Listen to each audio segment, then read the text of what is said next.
नाशन दुर्मति हरण, कलि में हरि को नाम। निश दिन नानक जो जपे, सफल होवई सब काम। हरि हरि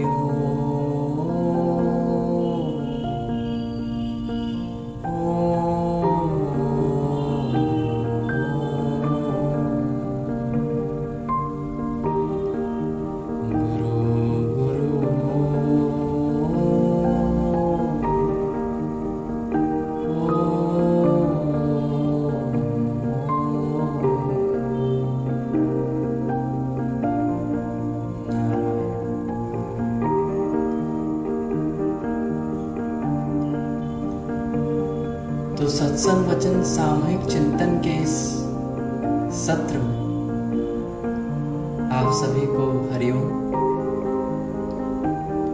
हर रोज की तरह आज भी हम हमारा चिंतन का ये सत्र प्रारंभ करेंगे। गुरुदेव के श्री चरणों में कोटि कोटि प्रणाम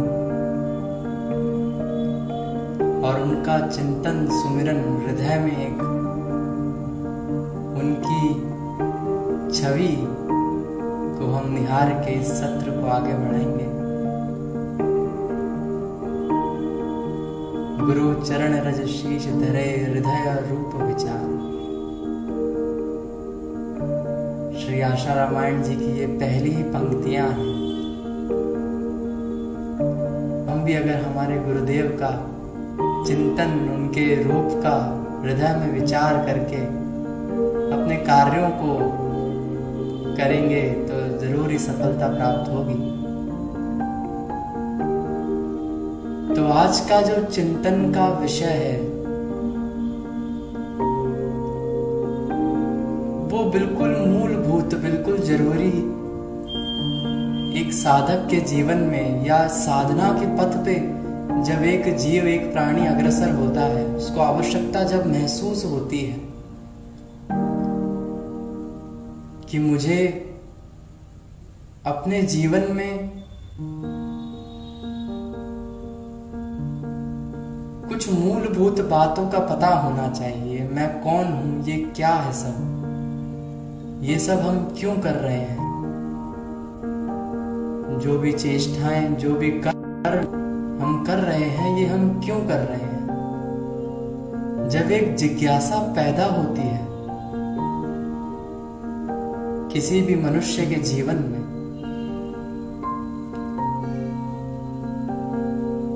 तो वो सतपथ पे, सतमार्ग पे चलने लगता है। उस तरफ उसका जीवन की जो दिशा है वो मुड़ जाती है। मगर जिसकी जैसी पुण्याई होती है, जिसकी जिस प्रकार की जिज्ञासा होती है, वो उस प्रकार का मार्ग चुन लेता है। और जिसपे ईश्वर की बहुत कृपा होती है, जो असल में जिज्ञासु होता है, उसके जीवन में गुरुदेव और सत्संग उसको प्राप्त होता है। गुरु कृपा, ईश्वर कृपा उसके जीवन में उतरती है। तो जिज्ञासा हमारे जीवन में जगे, हमारे जीवन में हमें गुरुदेव प्राप्त है, गुरुदेव हमारे जीवन में है, उनका सत्संग हमें मिलता है। फिर भी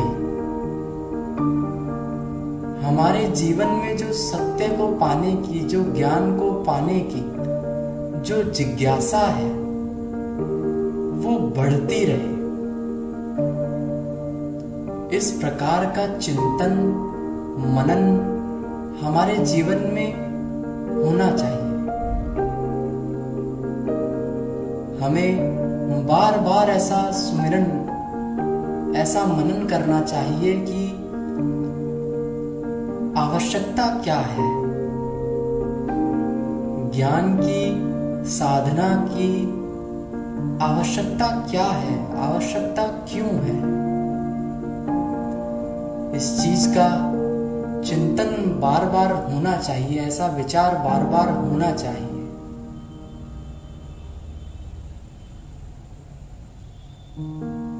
तो जीवन में 3 प्रकार की वस्तुएं होती है, 3 प्रकार की चीजें हैं। एक अनित्य वस्तु होती है, एक नित्य वस्तु होती है और एक सत वस्तु होती है। उससे भी मूलभूत अगर हम चले, उससे भी पहले कि अगर बातों पे हम विचार करें कि हमारा जीवन क्या है,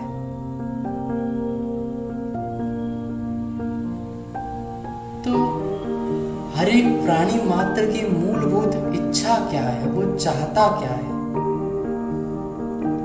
हमारे को 5 इंद्रियां, मनुष्य जीवन को, मनुष्य को 5 इंद्रियां प्राप्त है। कई ऐसे जीव भी होते हैं जिनकी 1 या 2 इंद्रियां होती है, कई जीवों की 3 इंद्रियां होती है। मनुष्य जीवन में हमें 5 इंद्रियां प्राप्त हैं। 5 प्रकार के भोग, 5 प्रकार की वस्तुओं को 5 तरह से हम चीजों को ग्रहण कर सकते हैं।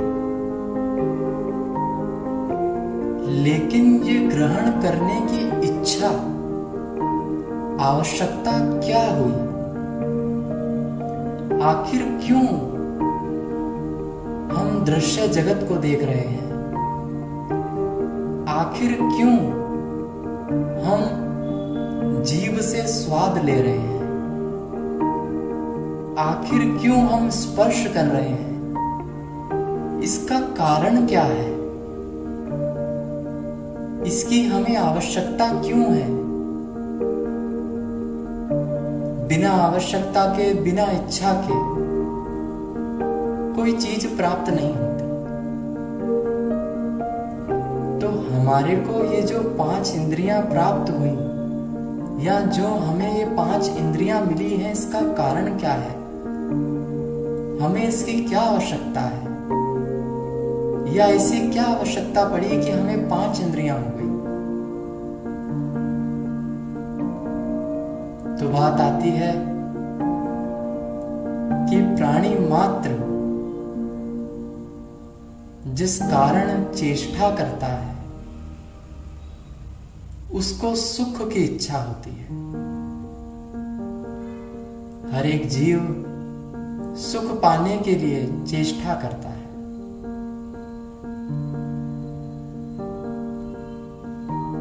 सुख पाने के लिए कभी नेत्रों के द्वारा, कभी जीभ से स्वाद के द्वारा, कभी स्पर्श से, कभी किसी और इंद्रिय के सहारे सतत सुख पाने के लिए ही चेष्टा होती है।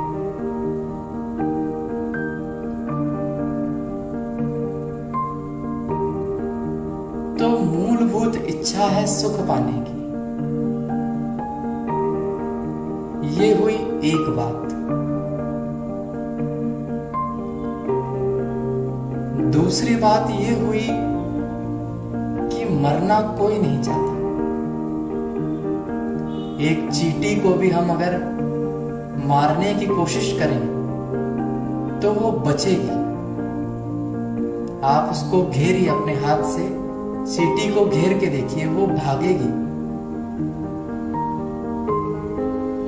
मच्छर को आप पकड़ने की कोशिश कीजिए, वो भागेगा, वो बच के भागेगा। इसी तरह आप एक मनुष्य को कैद कर लीजिए।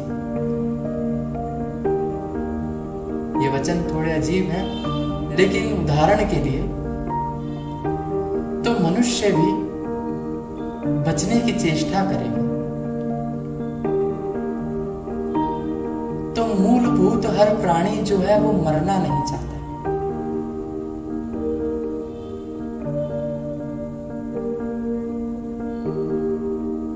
मरना नहीं चाहता, इससे क्या मतलब है? मरना नहीं चाहता, इसका मतलब ये है कि वो अमर होना चाहता है, वो अमिट रहना चाहता है।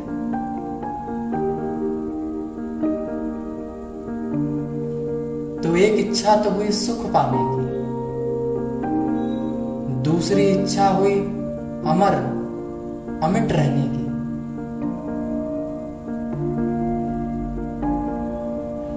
तो अमिट रहना चाहता है और सुख पाना चाहता है, मतलब एक ऐसा सुख चाहता है जो कभी मिटे नहीं, जो शाश्वत हो। और इस सुख को पाने के लिए जीव मात्र चेष्टा करते हैं।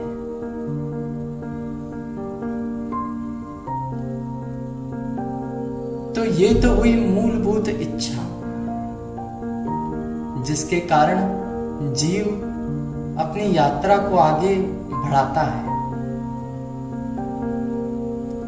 अब सुख ले कहां से रहा है?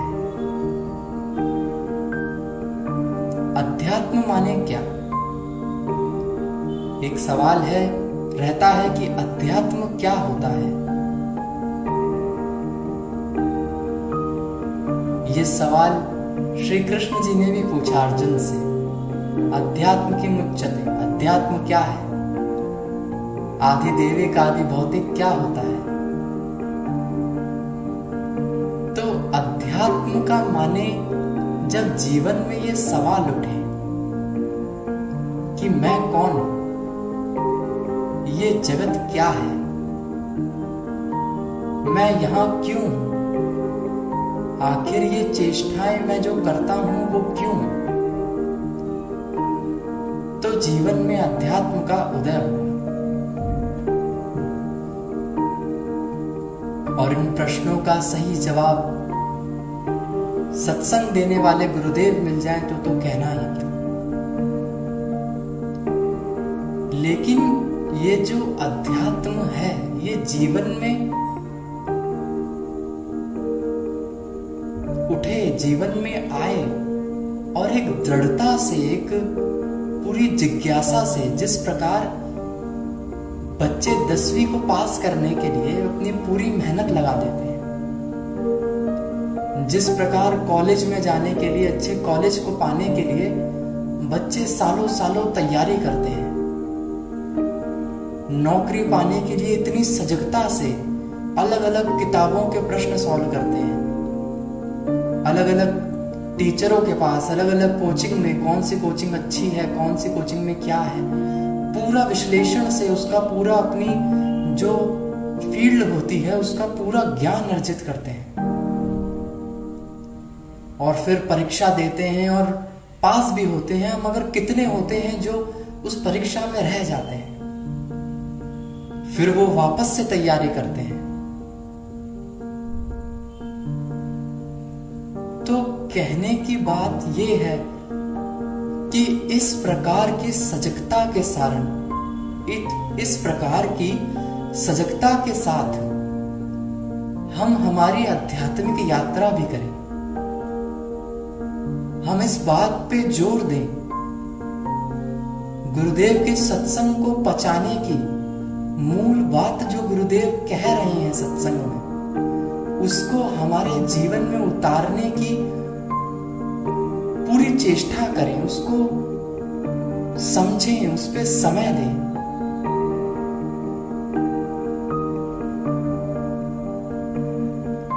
ये तब ही हो सकता है जब हमें इस बात की आवश्यकता महसूस हो। एक बच्चा जो 11वीं कक्षा में होता है उसको पता होता है कि अगले साल मेरी 12वीं है, अगर मैं 12वीं में अच्छे अंक नहीं लाया तो मुझे आगे अच्छा कॉलेज कैसे मिलेगा। या फिर अगर वो कुछ तैयारी कर रहा है तो उसको पता होता है कि अगर मैंने इस साल इस परीक्षा को पास नहीं किया तो अगले साल मैं क्या करूंगा, मेरी नौकरी कहां लगेगी। इस कारण, इस भय के कारण इस आवश्यकता को वो महसूस करता है अपने जीवन में और वो मेहनत करता है। तो हमारे जीवन में ऐसी सजगता हो, ऐसी समझ हो, हमें ये बात समझ आए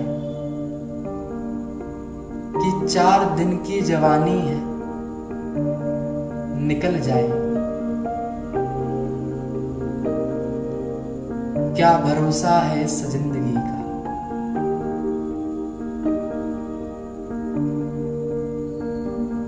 बचपन बीत गया, सच में बीत गया।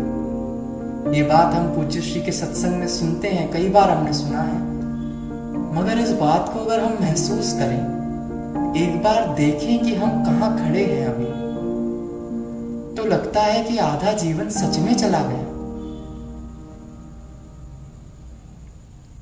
जैसे पता ही ना चला हो कहाँ गया। और अगर हम आगे देखें तो हमें पता नहीं कि कल हम जीवित होंगे कि नहीं होंगे। हमें सच में कल का नहीं पता। तो इस बात को अगर हम विचार करें कि एक दिन इस मनुष्य शरीर का समय पूरा हो जाएगा,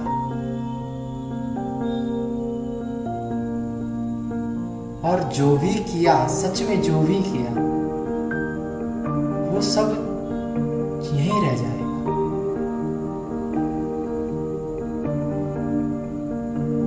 और ये भी नहीं पता कि आगे होगा क्या। आगे फिर क्या पता कौन से कर्म जोर मारे, क्या पता क्या गति हो, क्या पता मनुष्य शरीर मिले ना मिले, क्या पता